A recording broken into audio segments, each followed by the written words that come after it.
Apple just hit a new all-time high, again. With a market capitalization brushing $295 trillion on a quarterly profit of $22 billion, Wall Street cheered. The headlines read like a victory lap. Apple's revenue rose to $94.2 billion. Its services division crossed $23 billion, and over 2 billion Apple devices are now active globally. But inside Apple's executive team, there's no celebration. There's urgency. The problem isn't today. It's tomorrow. Because despite being the most profitable company in human history, Apple's leadership knows one truth. They are falling behind.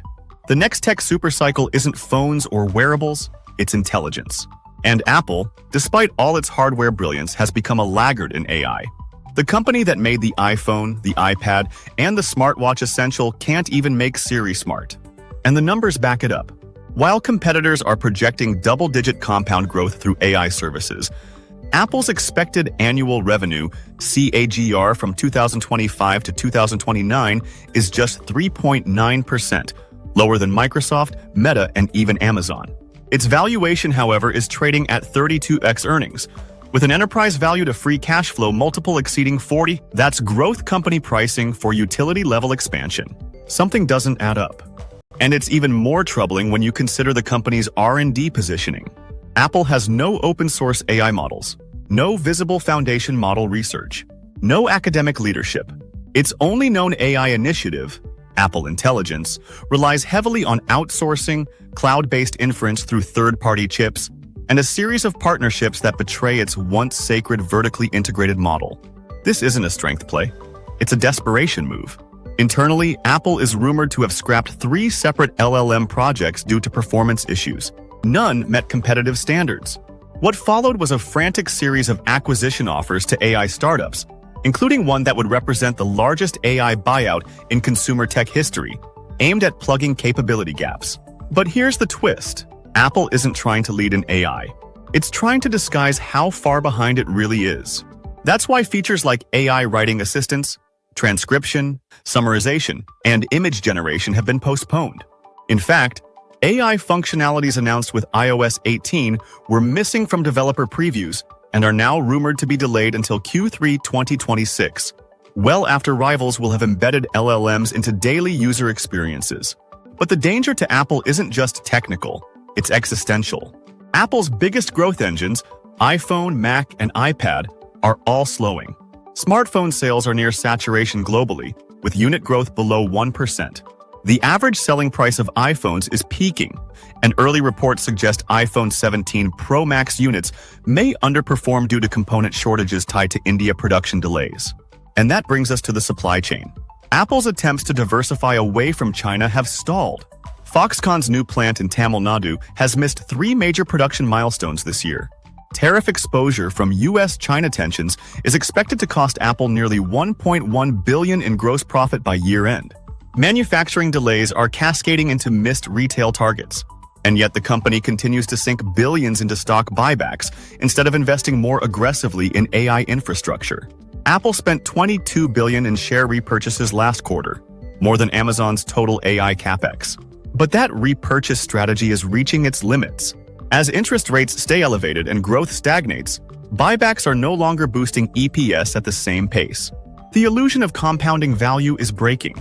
And then there's the most underreported story in Apple's ecosystem, their pivot to ads. Apple, the self-declared privacy champion, is now building one of the world's most profitable advertising machines. App Store search ads are just the tip.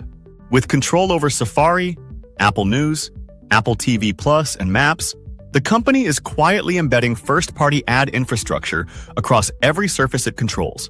Developers are charged steep fees to appear in App Store placements, while external ad networks are blocked from accessing user-level behavior. This is surveillance capitalism with a veneer of ethics. Apple isn't blocking tracking to protect users, it's doing it to own the data monopoly. And now that ad revenue has ballooned into the double-digit billions with margins north of 70%, Apple's incentives have shifted. The more it controls, the more it earns. And that means future versions of Apple Intelligence will likely prioritize monetizable interactions, not user empowerment. But perhaps the most concerning trend is Apple's innovation fatigue.